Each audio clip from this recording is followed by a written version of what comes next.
of the Astrology of Terrible Things. We're the podcast that uses astrology to answer the question, why do bad things happen? I'm your host, Carly Heath. I'm a writer in Los Angeles, and I'm here with my co-host, Emily Simile, who is a TikToker and a teacher. And their TikTok is at Emily Simile, where you can find amazing, incredible Astrology of Terrible Things TikTok short videos, which everyone loves and are so entertaining. Say hi, Emily. Hi. Thank you for that introduction. Also joining us is Dinah-Maria Campos, a spirit oracle whose work is grounded in a lifelong relationship with San Francisco and Lake Tahoe, and who was born a few days before me, actually. And Dinah-Maria's Cosmic Tea with DMC translates complexity into clarity. Welcome, Dinah-Maria. Excited to be here with you, ladies. You get to share a chart with us in just a few moments,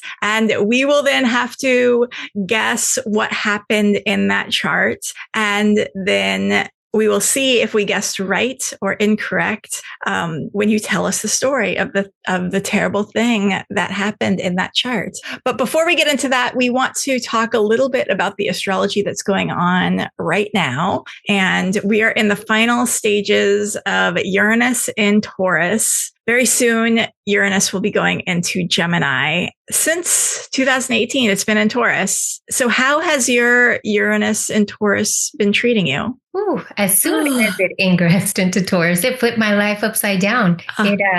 My intuition led me to discover my now ex-husband's infidelity. And oh my gosh! What's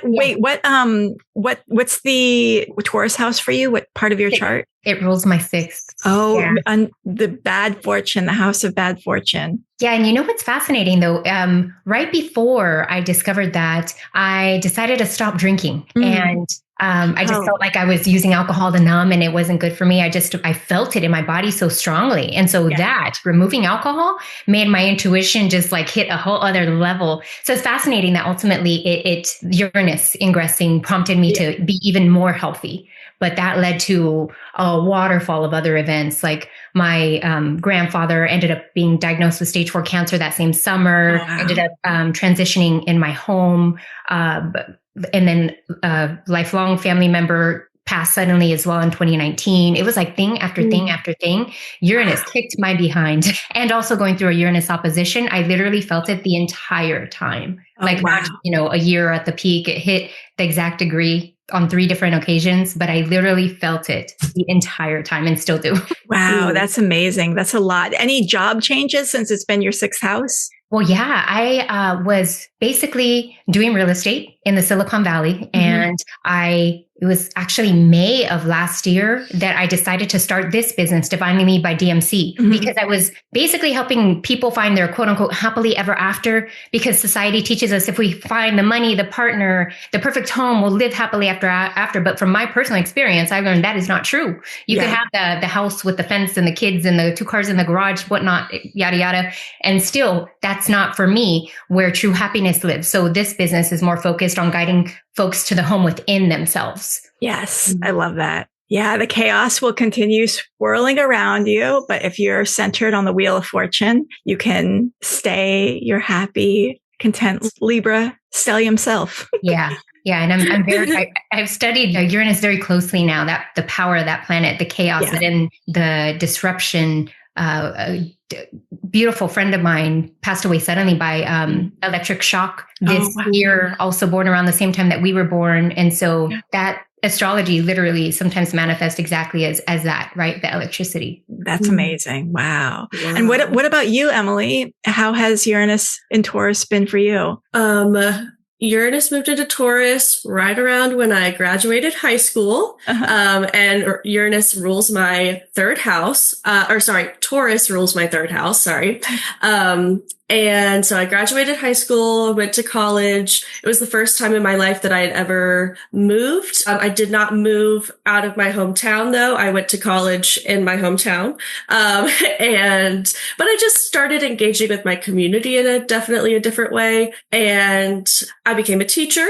I moved to a new city, actually, only 2 hours away, but still a little bit of a move. And I told you this story, Carly. The first time that we met, I was talking about how, when Uranus went into Gemini, like 0-degree Gemini, I had just moved into this new apartment. I had moved out of an apartment with my ex-boyfriend because I realized I was gay. And so I was gonna, ended that. I'm on my own for the first time. I've lived in this new place for 3 months. And then the day that Uranus enters Gemini, my 4th house, I get a notice to vacate on my door because they are destroying every single one of the apartments and they're completely redeveloping the area. And they gave us all 90 days to get out. So now I'm in my new home and I have really weird neighbors. So that's how Uranus has gone for me.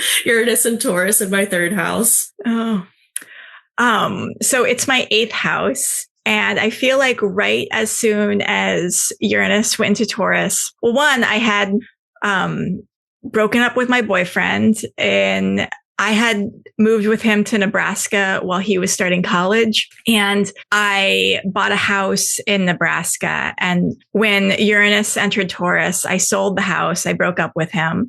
I moved back to LA. I started getting really into the stock market, and it was very up and down. Like sometimes I would be like, woohoo, making a lot of money. Sometimes I would not. I would be way too risky. So my Uranus and Taurus is like, that's learning about like risk. But when Saturn went into Pisces, I got my current job, which has a pension, and really good health benefits. And I feel like is really secure. And it has a pension, which is so rare.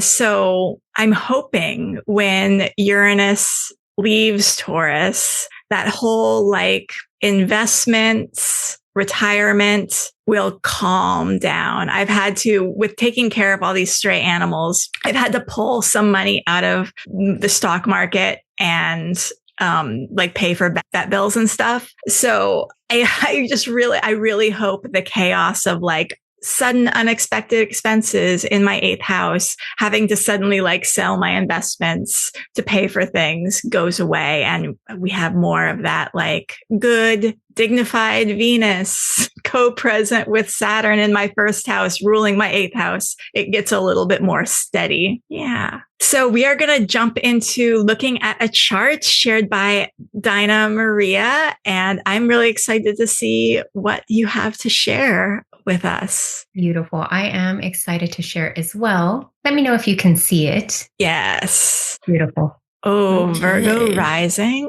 An 8th house chart ruler. Yeah, 2nd time. We have to take a tally. We've had 2 12th house rulers and 2 8th house rulers so far. Yeah, 0 degrees Mercury. And is the ascendant 0 degrees Venus? Or Virgo? Virgo. Oh my gosh, Carly, learn to use your words. So is the ascendant 0 degrees Virgo? No, I did this in whole sign to make it easier. Oh, okay. Usually I use Placidus. I believe it's a 12-degree Virgo rising. Okay. Okay. Good to know. Ooh.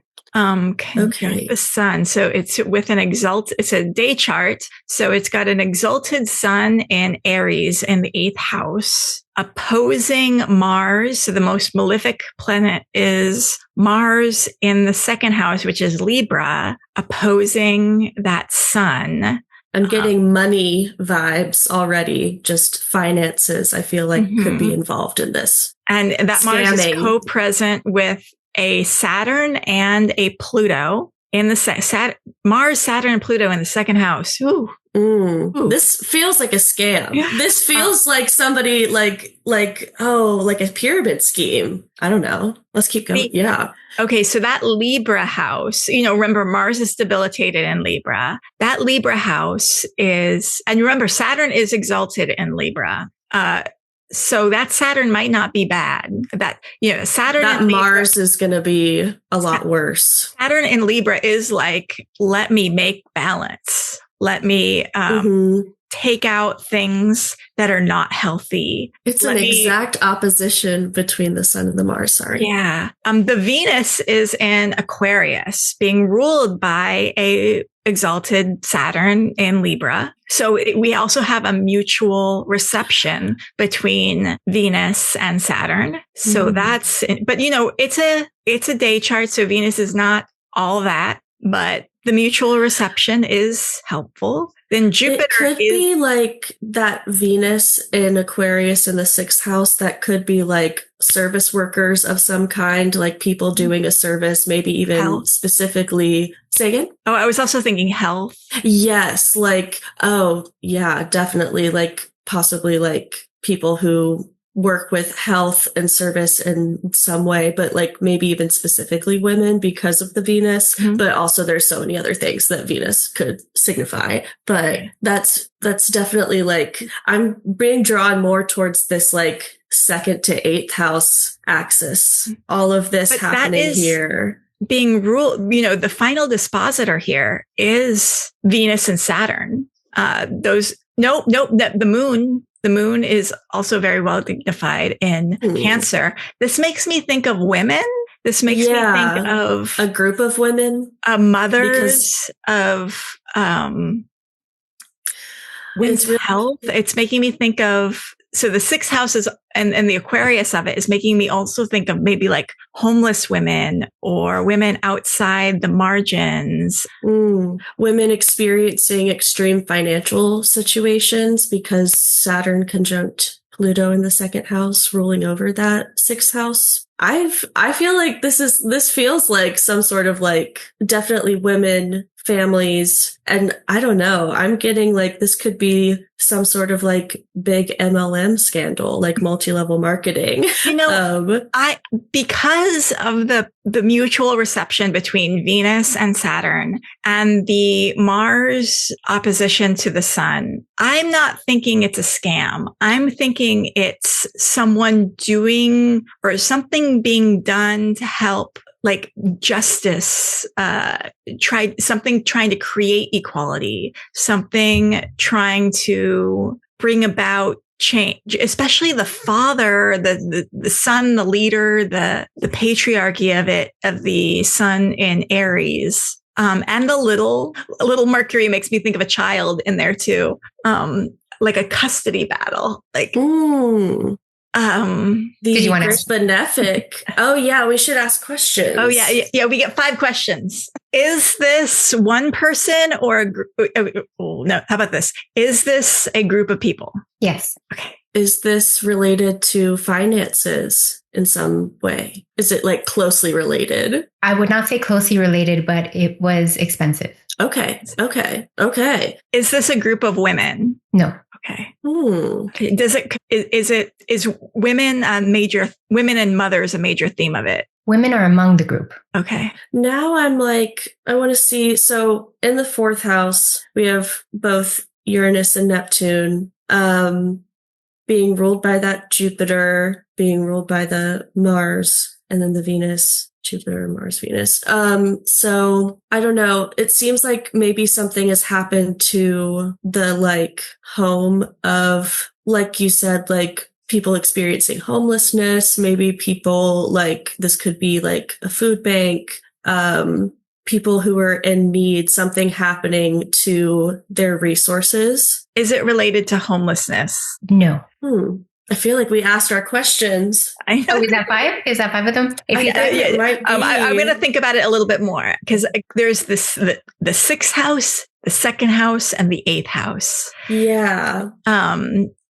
So it really seems like misfortune, bad luck, a leader or solar figure or famous person in the 8th house, dealing with other people's money. So my keywords are going to be a group of people losing a lot of money through a bad luck situation. And I'm thinking about the other significations of the 6th house, and it's making me think about like animals.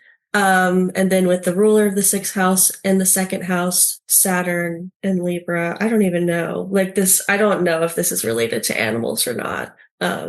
I can show you the birth chart of the location. I can also show you the birth chart of one of those that was impacted. Oh, you have like a significant figure? A person that was impacted as part of this. Yes, I don't have a timed birth chart for that person, but you could just see where the planets were on the day that they were born, if that's helpful. And also, again, the location where this took place. I do birth charts for locations as well. I find that helpful. What do you think, Carly? I'm thinking I want to see that after I find out what this is.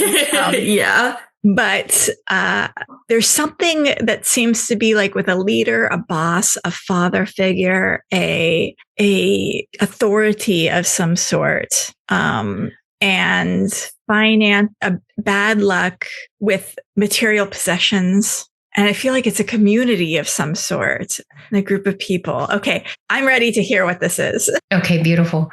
So I get to set the stage. If we go back to January of 1982, it was a historically wet winter in Northern California. San Francisco actually went on record January 4th, 1982 for having historic records since the National Weather Service began tracking in 1890. Okay. Yeah. And so we have 3 planets here in water signs. So yeah. Okay. And I say that because I feel like it's similar to what we're currently experiencing right now, January of 2026. So then if we fast forward, go back to 1982, fast forward a couple months and go to the end of March. So the end of March, we were still experiencing lots of rain, lots of snow. And on March 31st, 1982, there was a large avalanche that hit Alpine Meadows Ski Resort in California, killing 7 people. It was the deadliest avalanche in history. It had snowed hard for 4 days. The resort was closed, but there were still people who had to go to work. And Alpine, I don't know if you're familiar with it, but it's extreme terrain. It's classified as a Class A area, meaning that it has a very high potential for avalanches. And so that day, the manager, his name is Bernie Klinger, he had closed the resort to the public. It was impossible to open the lifts because the winds were like 100 miles per hour and even higher than that. And so, 8 hours before the disaster struck, there was like records of almost 90 inches of snow accumulating just in a very short period of time. And at 3:45 p.m., a voice rang over the radio saying avalanche. And that was Jake Smith, who was a patroller there at Alpine Meadows.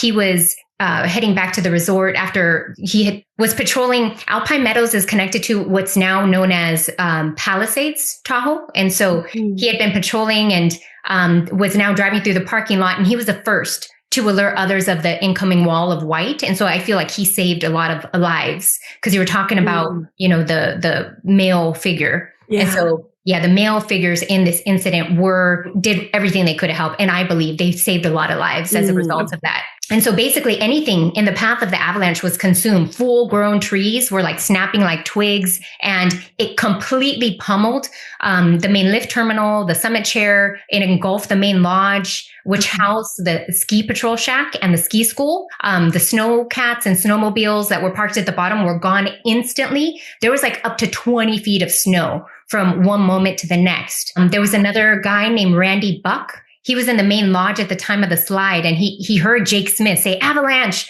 And then he barely had any time to react because not long after that, there was a giant whoosh that buried him in snow. He rolled into a ball and was swept away, but he managed to maintain a pocket of air and stay close to the surface. And so he was able to free his head and his arms. And when he climbed to the surface, he saw just the severity of the situation. And his coworker, a guy named Ted Delafise, I don't know if I'm saying his last name correctly and apologize if I'm not, but he was buried as well next to him, but he was able to get out too. So the both of them set out to dig and to help rescue whoever they could. So among those who ultimately perished, you earlier had mentioned a child.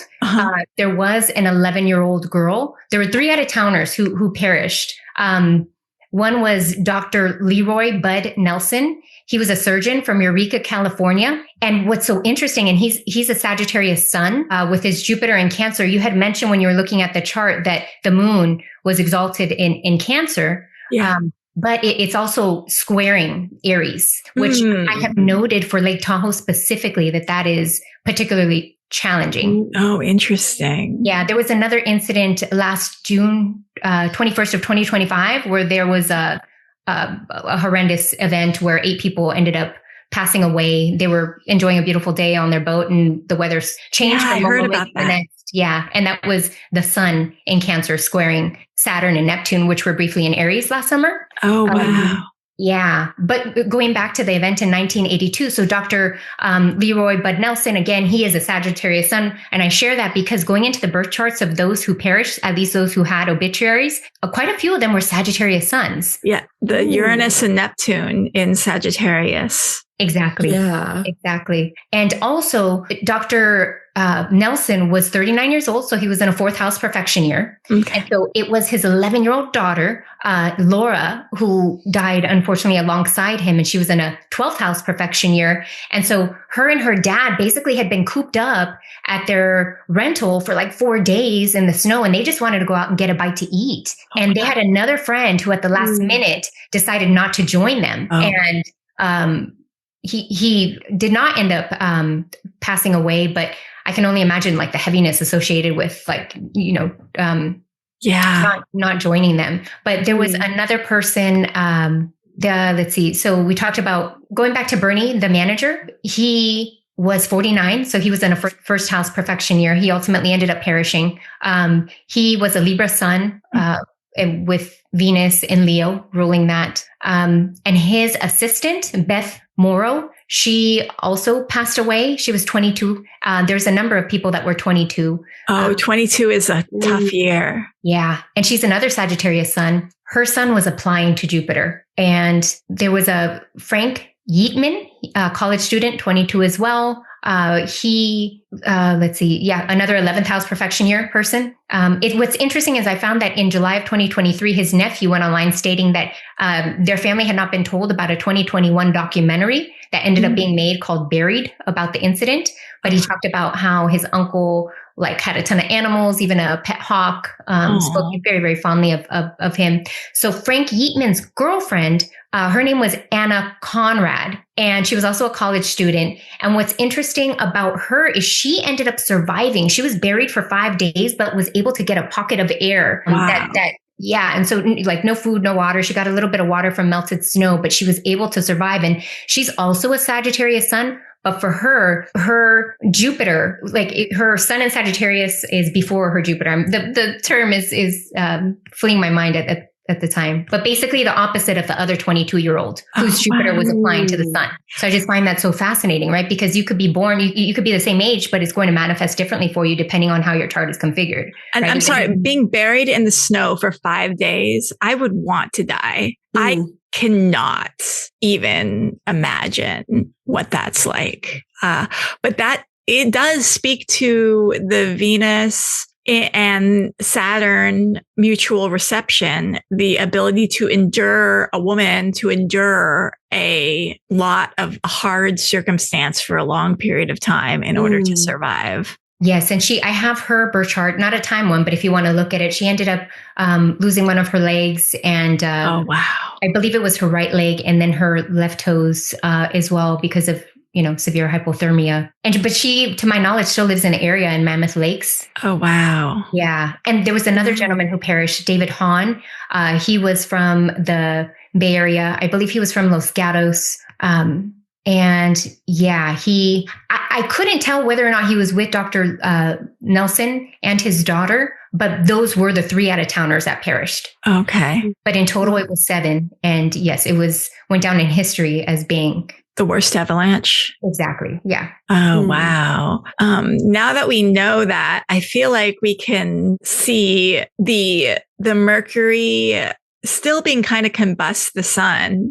The shouting, the letting people know, or trying to let people know. It's like, I think what you said, like them being able to communicate to people that there was an avalanche happening, it made things, hopefully less people were hurt because of their warnings, hopefully. And also closing the road, making it inaccessible for folks. Yeah. They took precautionary measures and really did everything they could. I believe that. Definitely. I also have the chart of Lake Tahoe if you want to see that in terms of how it was hit. And then again, of Anna Conrad as well. Yeah, I'm curious to see. So the birth chart of Lake Tahoe, which I'm assuming is the incorporation of the town of Lake Tahoe. No, it was actually when it was discovered. Okay. Quote unquote discovered, because, of course it existed long before. Yeah. But what's fascinating is, let's see, I can pull it up for you. And is it still sharing? It's not. Okay. It's funny. I would have thought Mars conjunct Uranus would have been like an avalanche. Yeah. But Mars going into Saturn, with Venus in the first house. Okay. So this is the location chart we're looking at right now for Lake Tahoe, which is a Gemini rising with Mercury in Aquarius in the 9th house, really closely moving into a conjunction with Saturn, also in the 9th house. And Neptune and the Sun are also in a close conjunction in Aquarius in the 9th house.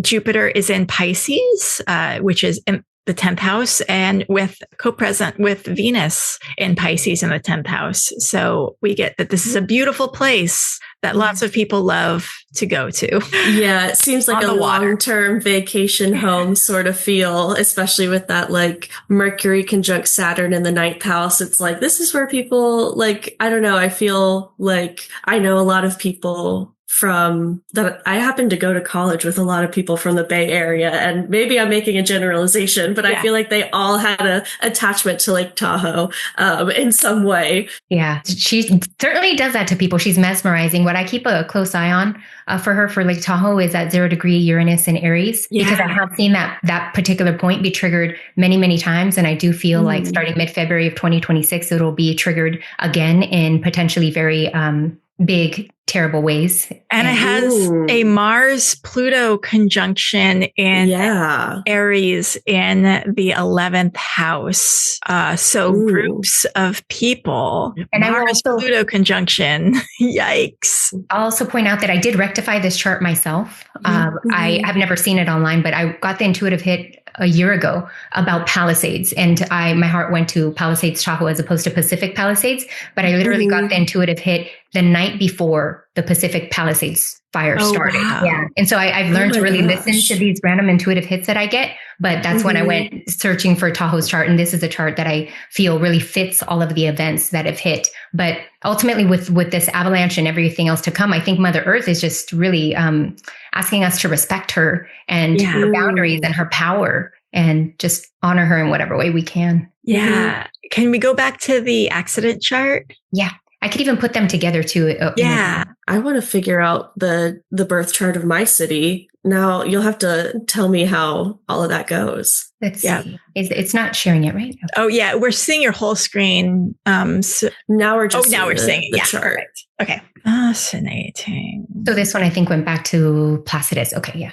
Venus. Oh, and like you said, the vertex is exactly conjunct the Jupiter there and that's so the Jupiter of the location chart is that right? Or no, that's the event chart. So the Jupiter of the event chart is like conjunct the location chart's vertex. What would you say? Because I'm not super familiar with the vertex, but I would love to know, Dinah-Maria, what you think about that. Yeah, I have found, even though you will notice this is a noon chart, like I've really felt into all the events, like them hosting the Olympics, et cetera, that makes this really feel like it's on point. And it might be like that it is, like Tahoe is Gemini rising. But with regards to the vertex, and I say that because the vertex can change depending on like your rising sign, and it moves very quickly about, I think a degree every 4 minutes or so. But what I have found with mundane events, with personal events, with tragic events, fun, cool, surprising events, the vertex is always hitting a pertinent place in that person's chart or that location's chart, whoever it is that is directly impacted. And it has really caught my attention. I just find it utterly fascinating, again, to work with. And whether or not it's me or my children, my parents, friends, whoever, they like literally, if I have the exact minute when something happened, it's fascinating to see how and where it's hitting in our charts. And it's really interesting. The Mercury is exactly conjunct the Uranus at 0 degrees.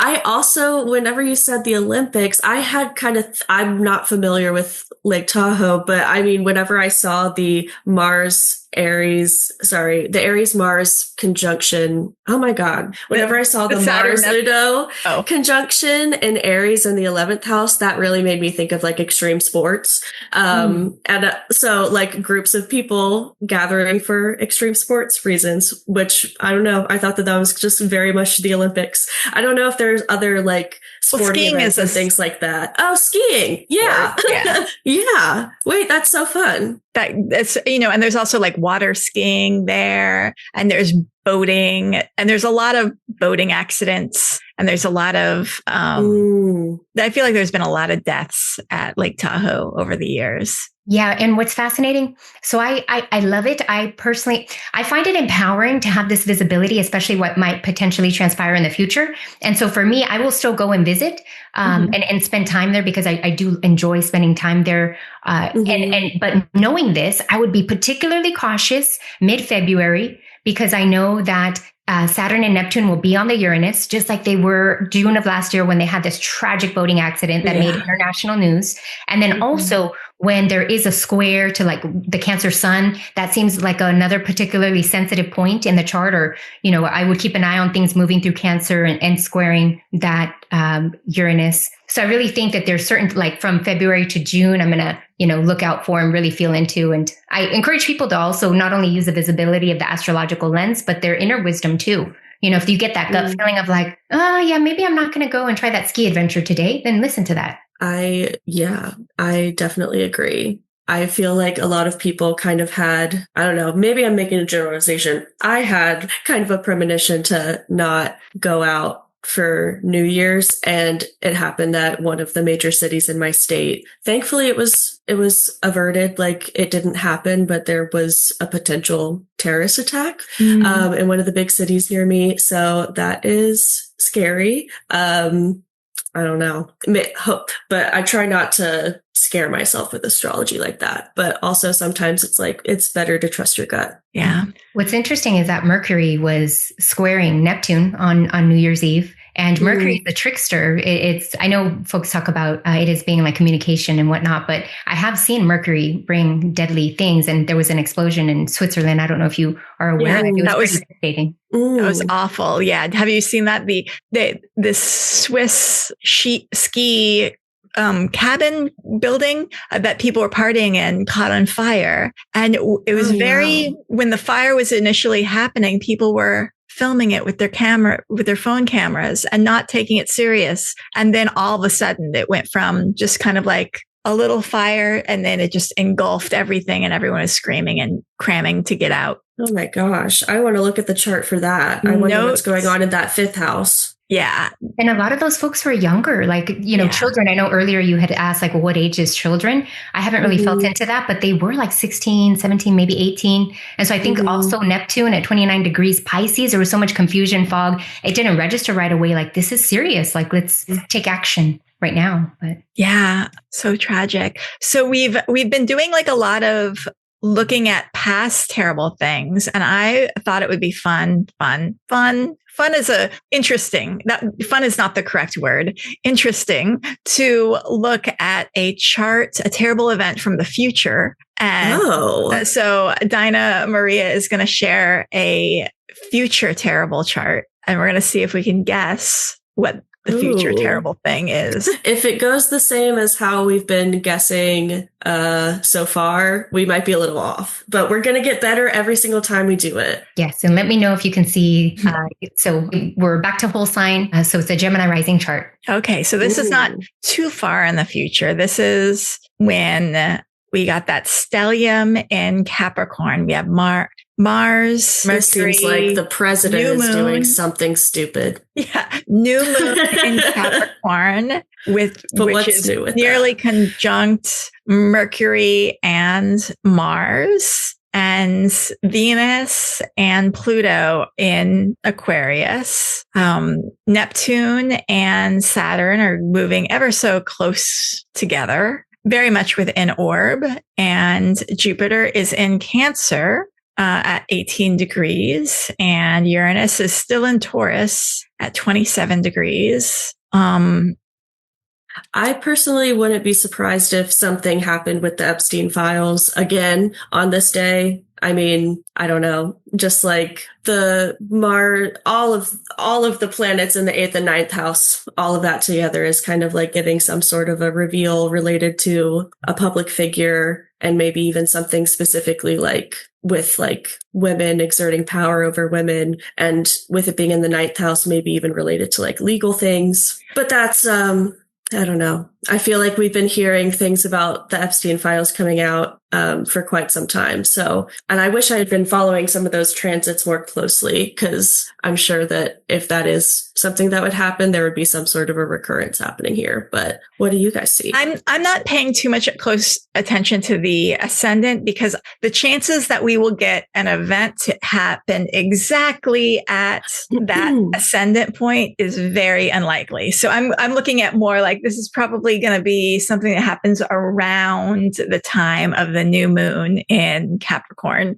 maybe a few days before, maybe a few days after. But because it's a new moon and because Mercury is combust, I'm thinking that it will be something behind the scenes that happens that we won't find out about until Mercury separates 10 degrees from the sun. And because Mars is exalted, and Cancer's still doing well, it's giving someone's feeling good about fucking around with doing martial things. And, being that this is the second house of the Capricorn is the second house of the US chart, it could even be fucking around with financial things. And it'll be something that we find out later that on this day, that was when that thing, like the order was signed to do that thing, but we don't find out about it right away. It's like we find out about it later. And kind of like the Zelensky, I remember when Trump was going through a peak period in his zygo releasing, I was like, that is going to be important. Maybe he's going to be impeached during that peak period, but like nothing happened. It was super quiet. Later, though, when he was actually impeached, we found out during that peak period, he had made the phone call to Zelensky to say, hey, I will give you funding in exchange for see if you can cause problems for Biden's son, and that sort of deal was happening. And then that was the reason that he was impeached. But we didn't know about that at the time. We only found out that that phone call happened at that particular date, much later. So I feel like this is going to be that sort of thing that we find out about it much later. Mercury and Saturn and Uranus are all exactly making like they're all trying at 27 degrees. Yeah. Definitely. I really like what you were saying there. And I could very much see that. Definitely the president doing something. I feel like it's probably related to him because he's always doing something, it seems like today. But yeah. Our president kidnapped another president. I wonder if this supermoon, like really around 2 a.m. and that's the U.S.'s 8th house. Yeah. So 8th house associated with kidnapping, and now he's like, we're going to run Venezuela. Yeah, and given that the U.S.'s 8th house of Cancer has always been associated with genocide, with colonialism, with taking things from other people that don't belong to us, taking other people's presidents, I think that tracks really well. And also, so we're not in Aries, Neptune, Saturn just yet, but Israel and Palestine are very, very much related to Aries, Libra on that axis. Yeah. So I don't know if it could be related to that or, I don't know. It could be related to Palestine. It could be related to Venezuela. Financial shenanigans, creating, signing something to create money to do warlike things. Yeah. What day is this, by the way? So it's interesting you said that about the rising sign, because I really felt into where it would be. And did you want me to tell you what it was or not yet, or what I'm feeling? Oh, yeah. Well, yeah. Tell us the date. Tell us what you're thinking. Yeah. So I set it for Sunday, January 18th, 1:24 p.m. Pacific Standard Time. I set it for San Francisco, California. Okay. And this month. So like 2 weeks from now. Yeah. I mean, there were so many possibilities, but I thought it would be interesting to track one that is right around the corner. And for me, what I'm feeling is that it would be an earthquake above 6.0 that would hit. And there was a number of reasons I personally enjoy studying earthquake charts and just seeing where things line up. And Gemini rising is the ascendant sign for a lot, which is interesting.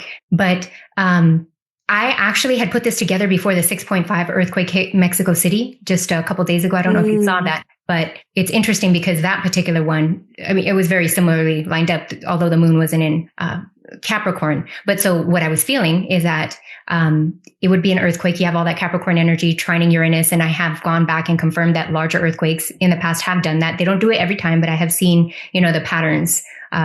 At least a handful of times I've gone deep into the earthquake charts when I have the exact minute. And then with the Jupiter in the second house, I was feeling that it would be very expensive, the damage caused. And with regards to the Pisces in the 10th house, something around water and confusion, fog, potentially restriction of water. Maybe they shut down the water, and who knows, maybe the power shut down as well. And, what's interesting is I had already had this chart set in motion when then it occurred to me that going back to 1989, it was October 17th, 1989, that this area last experienced a large earthquake. It was I remember that one. I was in San Francisco when that happened. Yeah, I remember that. Wow. And so it's just interesting that happened, right? That same year. And I feel like we're going to have that reoccurrence in a number of ways. Cool. So we will see. What was the date and time again?